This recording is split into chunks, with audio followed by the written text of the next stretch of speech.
does it do, YouTube? Welcome back to another episode of Scotty Says. I'm your host.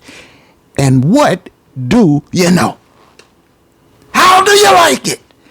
The LA Rams have fought and clawed and scratched and climbed their way back to respectability. 500 at least. 6-6 after 12 games. And in the postseason playoff picture. And so, for the first time, my friends, since the Super Bowl campaign, the 21-22 season, the LA Rams have won 3 consecutive football games. 3 in a row. How sweet it is. And so, there's a lot to discuss. We got to talk about Puka, Nacua. Puka just setting the NFL landscape on fire. We have to talk about the LA Rams defense. Raheem, AD99, the Beast, Kobe Durant, and the rest of the crew. Yes, we've got to continue to show the defense love. And, well, we also have to discuss a McBlunder. You know, that seems to be par for the course. But before we get to all that in a jam-packed game analysis, before all that, I just have to start right here. The Rams have had on their roster, sort of wallowing in obscurity, one well-known NFL wide receiver. I call him the Demarcus Robinson. Let's start right there, my folks. On your roster, you have, Mr. McWonder does, the Demarcus Robinson. Now, to be perfectly honest now, there have been many question marks I've had over the years. Why this and not that? I've had these kinds of questions before. Why did you think you could replace Bobby Trees with Buster Brown? What were you thinking? And so now, here we are. You have, I'll just call it a wide receiver challenged room. I'll call it that. Now, with the emergence of Puka Nacua, that has been a revelation, an epiphany, my folks. Puka has been amazing. So, I'll give you your credit for scouting and drafting, but, you know, who saw that coming? Certainly many other people in many other rounds prior to him being drafted didn't. You didn't draft him first with your pick. So that one worked out great for you, smelling like a rose.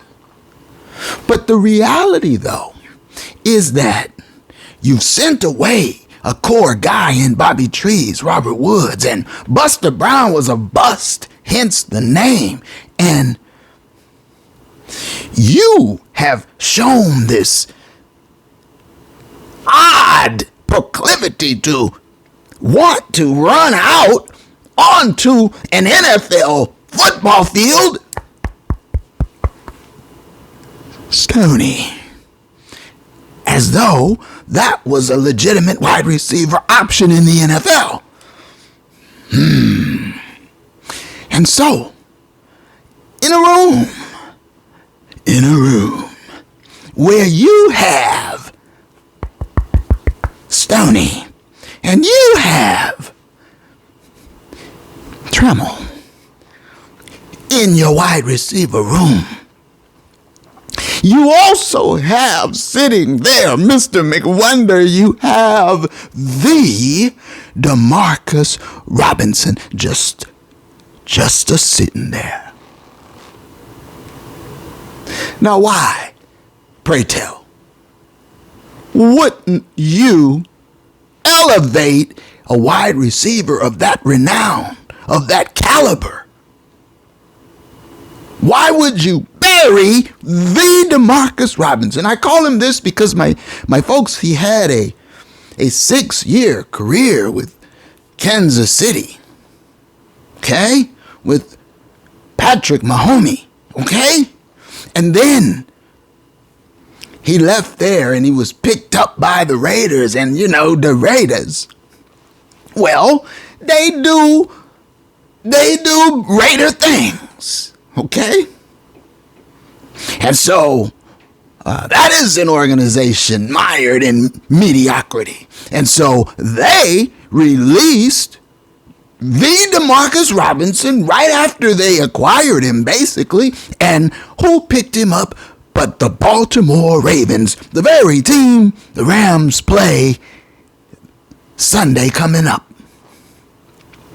And do you know that the Demarcus Robinson, after being picked up, I believe in August of 2022, do you know that he went on to lead the Ravens wide receivers in yards and catches? Demarcus Robinson, the Demarcus Robinson. And after all of that, if that isn't enough of an NFL resume, after all that, he comes to your squad and then he has to sit on the depth chart behind Stoney? Say it ain't so, McWonder. You have the Demarcus Robinson sitting on the bench behind Stoney, behind Trammell. Okay, and I think the way he's rationalizing it, Mr. McWonder, is he's saying, I'm going to have these guys in X, Y, and Z depth chart position slots, you see. And so I'm going to have Demarcus Robinson, in the slot on the depth chart behind Tutu.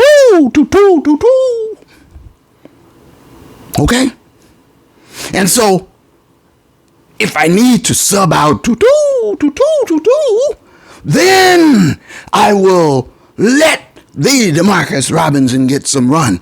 But if I've got to sub out Puka, who looked like he took a terrible blow and suffered a mighty awful injury, and then he came back blocking and running and catching like a madman. Big ups, Puka. That's who gets the game ball. That's who gets the game ball from this victory against Cleveland. If you couldn't tell, Puka. But no, Mr. McWonder, no.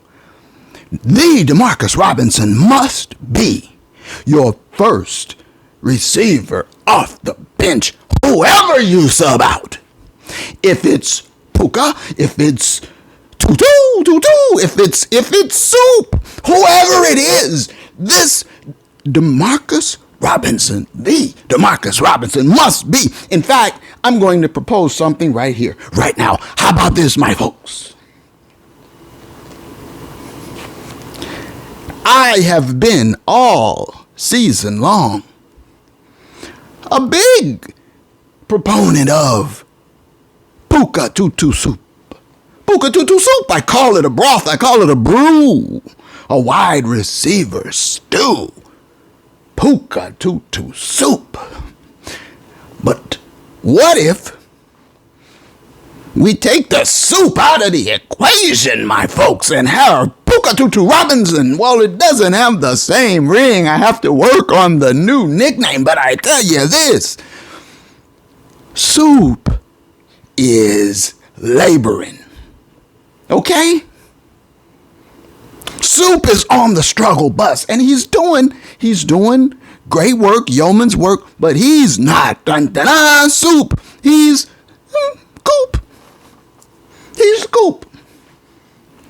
So it's really, there is no Puka Tutu Soup right now. There's Puka Tutu Coop. And if, my folks, we're only going to have Puka Tutu Coop, we might as well have Puka Tutu Robinson. And I say this with all due respect now, because I think this is going to be beneficial in the long run for Soup himself. And I don't mean a benching, but what I am saying is perhaps you sub Robinson and Soup almost interchangeably throughout the game or around equal number of snaps. Maybe Soup is the relief pitcher. Maybe you go to Puka Robinson to start the game in 11 personnel. Let Soup be the guy coming in to spell and give breathers. Let him get his ankle right. Let him get his health right. You can tell he's not himself. Just an idea. Meanwhile, Trammell and Stoney reveal your vulnerability. And so, you need more depth at the skill positions. See, I go to the book. There's an NFL medical book, my folks. I go to it, and I look into it, and I find what could be the cause, the root, the core issue. And I've done it again. I've gone to the book, my folks, and I'm here to report another breakthrough diagnosis. I have dug deep, blown the dust off, dug deep, went into the appendix, and I found it. There is another condition. And I'm afraid that Trammell and Stoney, they are both chronic sufferers of no yak at all. No yak at all. No yak at all. I found it in the book. They are chronic sufferers. Not a damn bit of it. No yak at all. So, all that nepotism and nephewism, it's counterproductive to success, results on the field. Mr. McGenius must know this. And so your relatives have to remain in the background, sir, on special teams. That's it now. Stop this nonsense. And that has been my public service announcement for this week. Now, having got all that off my chest.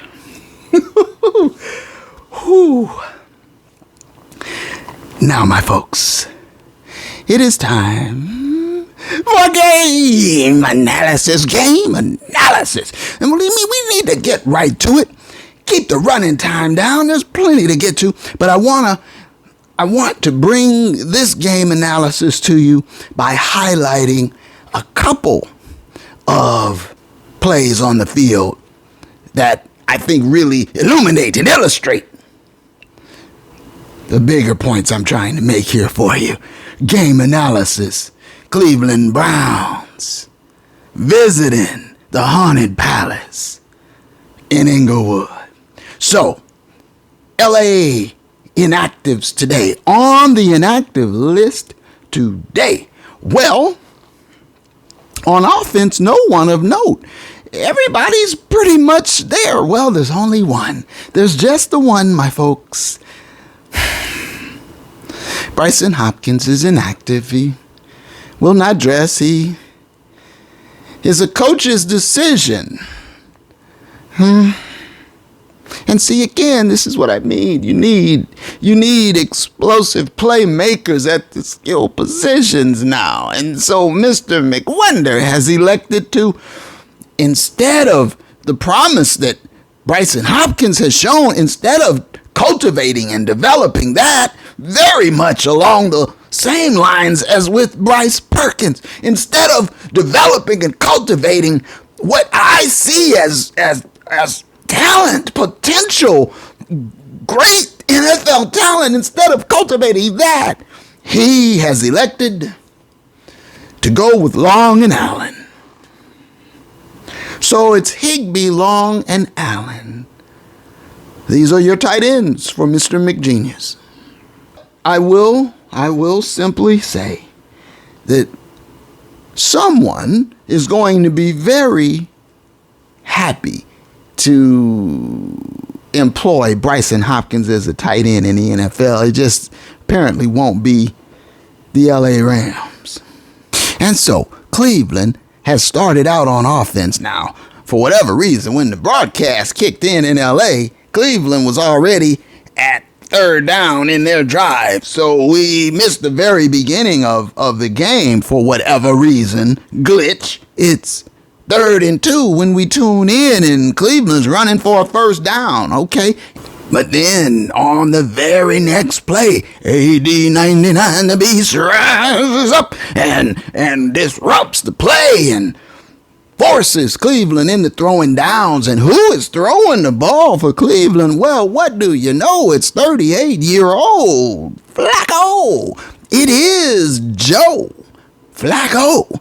I'm going to call him Living Spaces because Joe Flacco was on the couch 3 weeks ago. And now look at him starting for the Browns at the Haunted Palace. And so Living Spaces actually looks pretty sharp, looks pretty good. He's moving the team. They are marching down the field, throwing crisp precision passes, darts and dimes. And so Living Spaces leads the Cleveland Browns on a 65-yard touchdown drive. I'm like, okay, let's see what the Rams got in store for them. And so now the Rams take over on offense. And I want to say here, the lineup on offense for the Rams has been very consistent throughout the course of this season. And so that is a very good sign that there is stability there with the starting 11 in 11 personnel, of course. And so we know who they are on the line, going from left to right. Left tackle, Alaric Jackson. Left guard, Avila, the rookie, Coleman Shelton. At center, now look who has stabilized that position. Dotson has taken over. That's Dotson's spot now. And the staple at right tackle, Havenstein. And so what that means is odd man out is no go boom. Note go boom is note go out. Note go back up. And it's probably for the best because note go boom can't stay note go healthy. He's always note go hurt. And so we've got that stability that we're longing for on the offensive line. And then, of course, you have at wide receiver the stew that I have been lauding for weeks now, Puka Tutu Soup. And you heard what I said in the open now about Soup. But Puka Tutu Soup. And then you've got Higbee and your quarterback, of course, is Matty from the D. Kyron Williams, K. Will, has come back with a vengeance. And so that is your starting lineup. And going forward, I hope that is what we see, with the possible exception at wide receiver. I hope that's what we will continue to see. And so, coming out on offense, McGenius running the ball, K. Will, nice game, 12 yards, first down, very nice. And then next play, Matty, dart, Puka, then K. Will, carries yet again, and the Rams are rolling. The Rams looking sharp. You've got two young players making big noise at their respective positions. And I will say right here and now, Mr. McGenius does look energized. I think he's enjoying coaching the younger players.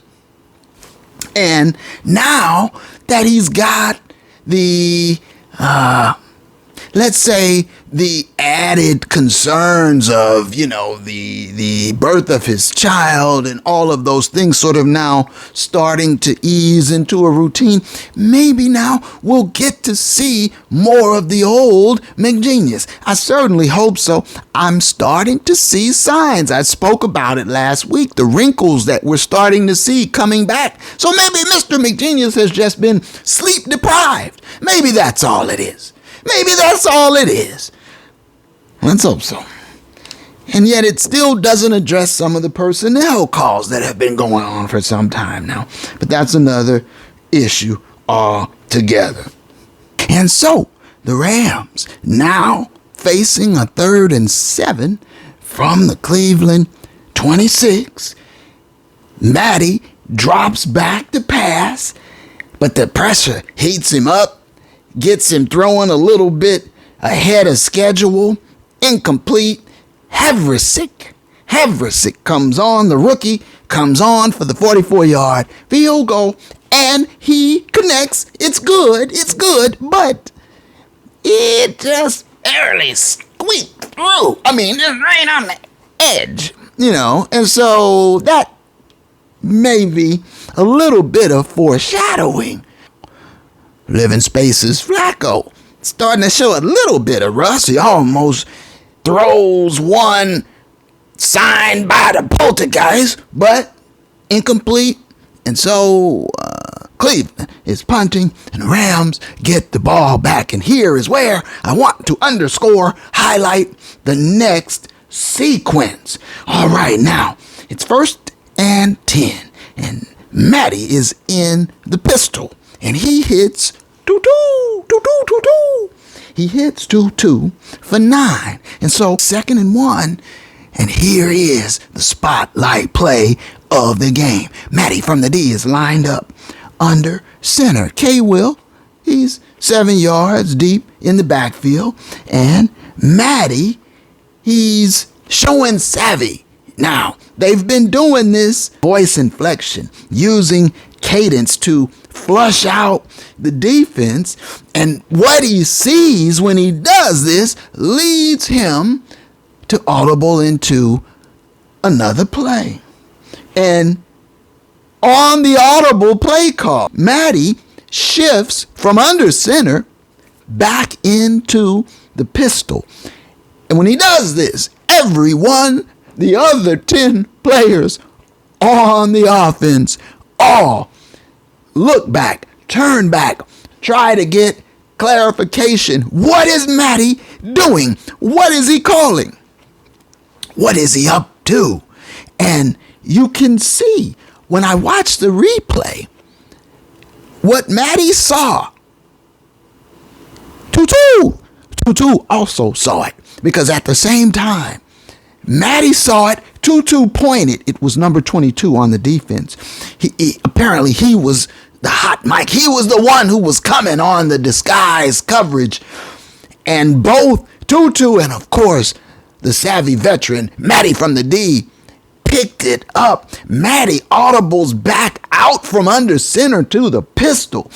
K. Will walks up to Matty to make sure he understands what is going on. And you see the linemen and the receivers all looking back at Matty. What are we doing? And he confirms it. This is what we're doing. And so Matty, from the pistol, snaps the ball quickly over the middle, a dart right in the bread basket to Puka, who sprints, breaks the coverage, 71 yards, touchdown. Matty spotted it. He beat the coverage with the audible over the top Puka, and the Jets, the speed the guy has, touchdown LA, touchdown Puka, and the Rams now have taken a 10-7 lead. The Cleveland secondary is just torched, burnt, set ablaze, lit a fire, scorched by the rookie. Reminds me of the days when Ashes was getting burnt up all over the haunted palace. And so now McGenius has unveiled the wrinkle for this week's game against the Browns. It's heavy pre-snap motion. And I mean motion coming from all directions. Motion from Puka, motion from Doo-Doo, motion from Soup, motion from Higbee. And then Matty is shifting back and forth from under center, and there's lots of audibilization, lots of pre-snap read calls. Welcome back, McGenius. Welcome back. And so, as the first quarter draws to a close, the Rams, despite a heuristic miss, he's now missed a 43-yard field goal wide right. The Rams still lead going into the second quarter. And so, I have to point out now, as I promised earlier, I would give you my weekly McBlunder report. Here it is, the McWonder/McBlunder play of the week. And this time it came on a 3rd and 7. Now, on this McBlunder spotlight, after the Rams defense has forced Cleveland to punt the ball back, the Rams now are facing a 3rd and 7. 3rd and 7. And here it is, breaking news, McBlunder report. Mr. McBlunder has devised a play. And this is it. He has his new favorite nephew, number 84, that's Long. He has him subbed in for Higbee. And 84 Long is lined up next to Havenstein on the line, okay, on the right. All right. On the other side of the formation, on the left, Mr. McWonder has drawn up Tutu, Soup, and Stoney. All right? Are you with me now? Picture it, my folks. And he's got his running back, Mr. Freeman, on the line right as well, empty backfield. And when I saw it, I said, oh, damn. This is it. This is it. The McBlunder play of the week. And he gives you one, at least one, every week. And that was it against the Browns. I just want to, again, underscore how when I see him do this, I immediately feel a knot in my tummy. Oh, no. And I think out loud, I say, why are you doing this, McWonder? Why? How did the play turn out? Well, much as you would expect any McBlunder play to, Mr. Freeman, in this instance, whiffs on a block, and, Matty had to go quickly on a scramble run for his life. He had to avoid having lunchtime on the SoFi turf. So that was a scratch play. I hope he burns it never to see the light of day again. And this has been your McBlunder play of the week. Now, back to regularly scheduled programming. All right, now, so let's fast forward. It's 8:21 left in the second quarter. And LA has the ball again, and they're still up 10-7. They've just taken a Cleveland punt, and one of the Nacua twins has caught the ball, and so the Rams are backed up. They have 1st and 10 at their own 11-yard line. And so on the first play, Matty from the D throws high for Puka high. And he contorts, he spins, he catches it, he brings it down, hell of a catch, but the way he landed on that shoulder, boom, the turf, the haunted turf, payaka. And so Puka's hurting bad. And the way it looked, the way he was, holding that arm, that shoulder, the way he was walking, the excruciating pain etched on his face, the tears pouring. I thought, oh my God, it looks like Puka's done. It looks like he's done for. Matty from the D with the high throw. The high throw gets you hurt. Remember the Wolf threw that high one for Soup last year, and it got rolled Soup over on the sideline, and Soup was done for the year after that. But at this particular point in the game, I fear the worst for Puka. And so he has to be helped off the field. And it's heartbreaking to me. And what also is heartbreaking to me at that point in time is that the Demarcus Robinson is not the receiver that comes off the bench to replace a hobbled Puka. No. It's the other Nacua twin. It's Stoney. And so now on 3rd and 7, McGenius calls a play for Stoney.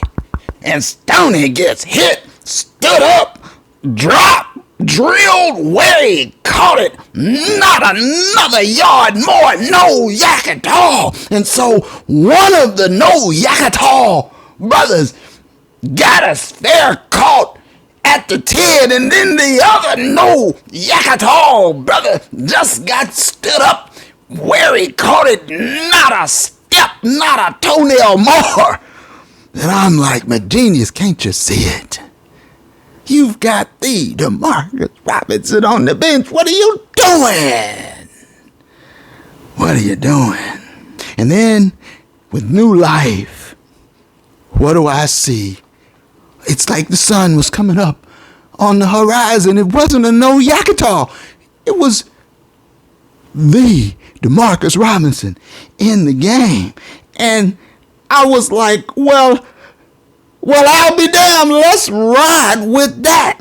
And so, finally, we start to get some run for the Demarcus Robinson. Just seconds left in the second quarter. Havrisick runs in for the 28-yard chip shot field goal. The kick is up, and it's good, but this time he just barely squeaked it in. It went hard left and barely got in. A chippy.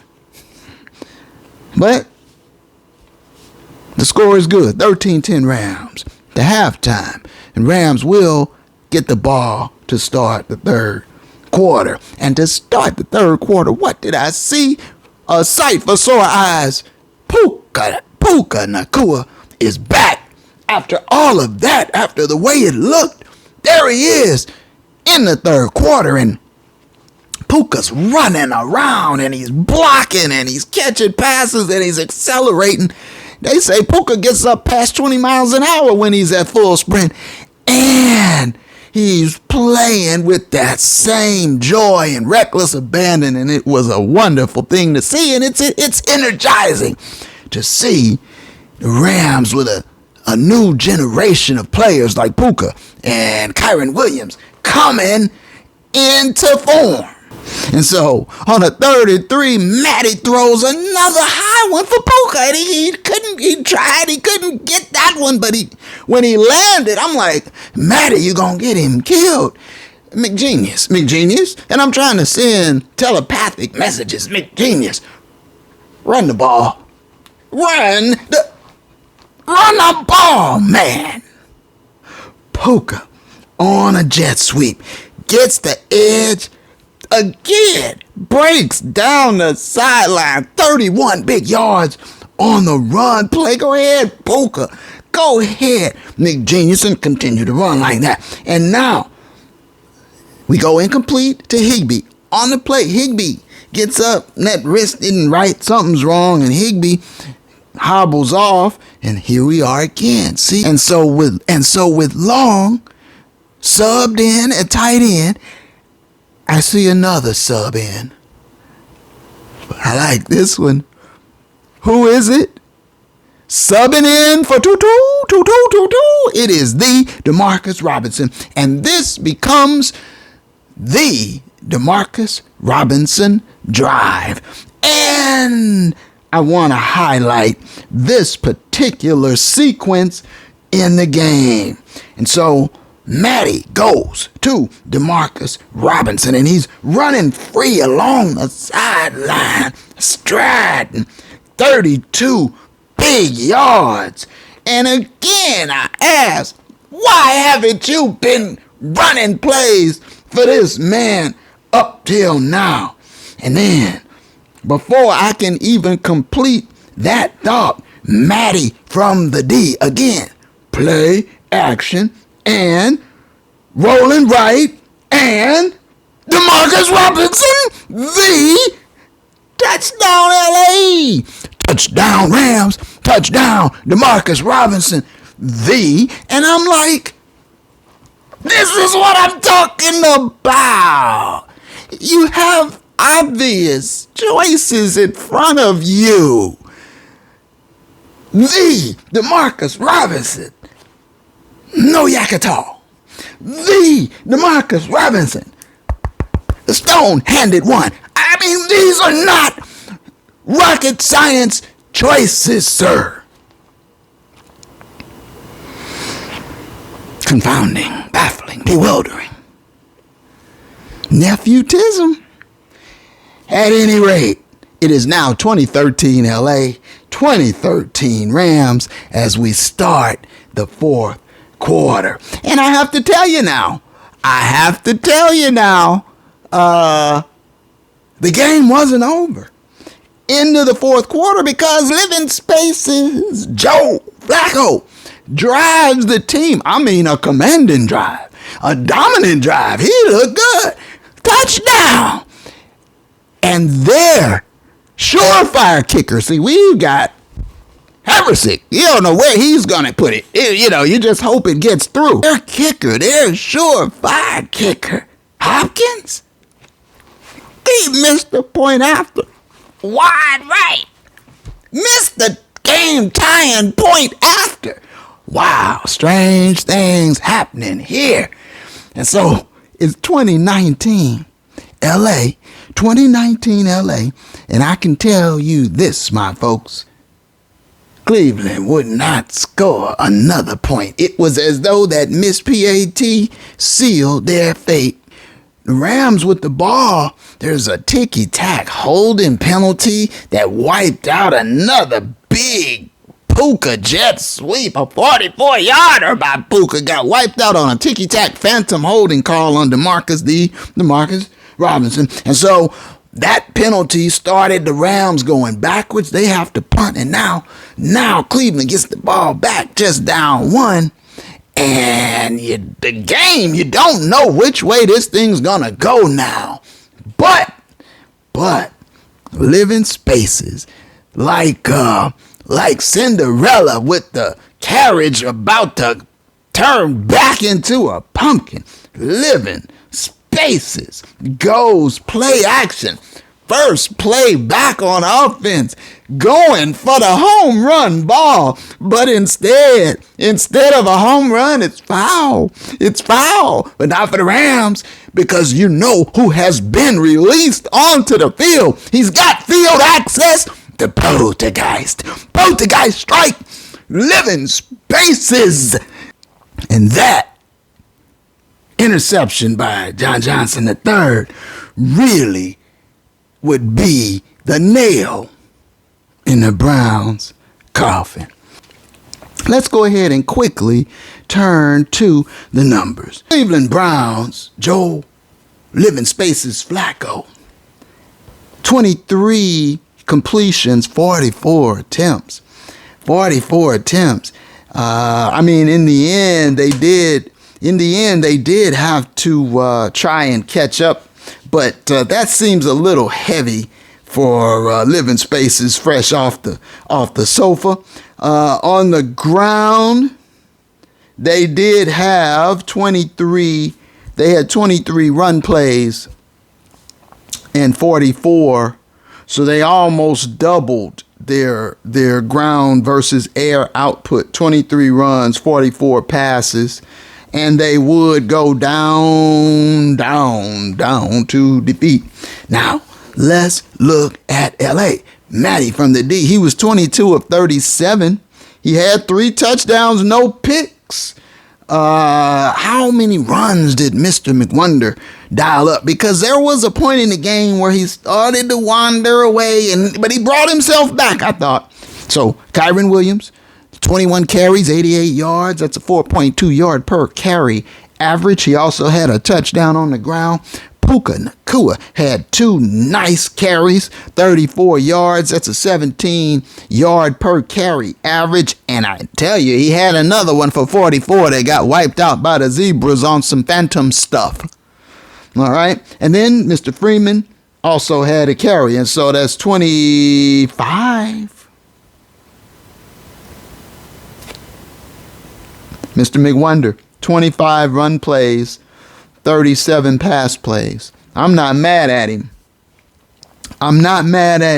He hit my minimum of 25 rushing attempts, and that is key. I think that's the key of the 25-30 principle. Yes, you want to restrain the poltergeist, but it's imperative that you run the ball. And so Puka Nacua gets my game ball, of course. 4 receptions, 105 yards, and then he also had the 2 rushes for 34.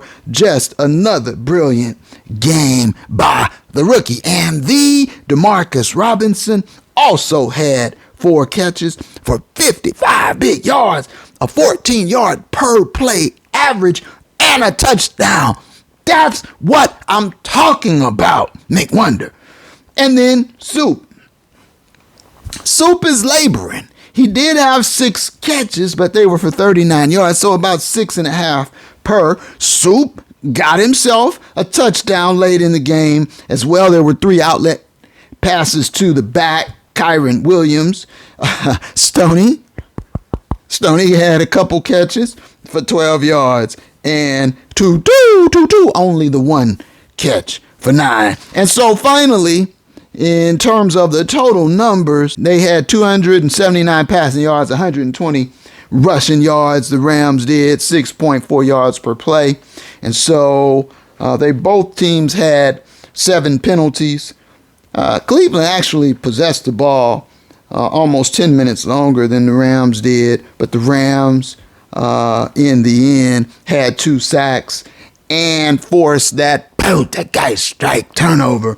And so that was really the difference there. And so now, my folks, this is where we are. And when you look around the landscape, the playoff picture, it's very interesting the way it's shaping up. That loss to Green Bay could end up be what kills the Rams, but what can you do? Matty from the D was out with an injury, and Rippin' and Bumlin was your quarterback. And speaking of Bumlin, well, I told you last episode that old Pete picked up Rippin' and Bumlin to try to get as much info out of him as he could, but Rippin' and Bumblin' didn't have much info. He didn't know what the hell he was doing. So old Pete let Rippin' and Bumblin' go, as I told you he would. And so now Bumblin' got picked up by the New York Jets.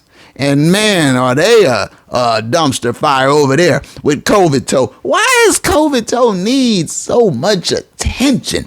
COVID toe, look at my toe. I've got COVID in my toe and I no vaccine and I've been immunized and it's this and it's that and it's ayahuasca. And he's just constantly seeking attention. And I'm going to come back from my Achilles tear in 7 weeks. I'll be back on the field. That's what he was saying for 2 months almost. Now it's time to come back. They announced, well, the COVID toe says he's not going to come back. Duh.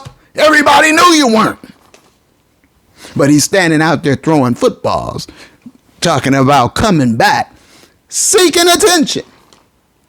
And so that is where Rippin' and Bumblin' now finds himself. So it's Zach and Bumblin'.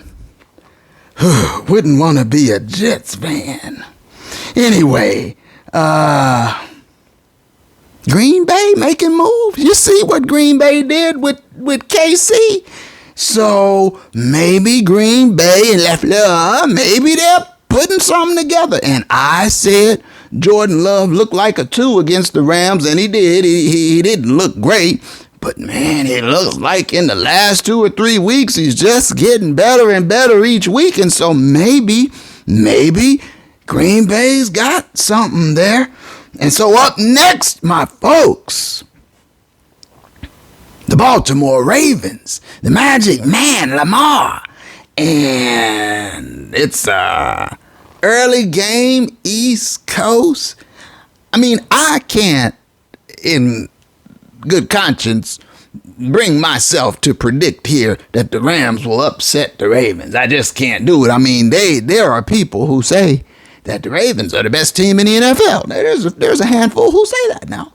And I can't, at this point in time, in the AFC, you could make a case. And so I don't expect that the Rams will be able to go out there and upset them, but I sure want to see a competitive, spirited effort. I want to see them flying around. I want to see them hitting. I want to see what I saw at the Palace last week. I want to see Kobe Durant and AD 99, the Beast, dancing and skipping and singing along. Did you see them? They look genuinely happy, like Pharrell with the Bullwinkle hat. Happy! They were enjoying themselves like kids. I want to see that kind of infectious energy in Baltimore. And then you give yourself a shot. And if you can eliminate the McBlunders on the play calling side, and if you sub in the DeMarcus Robinson instead of the Noyakatol twins, then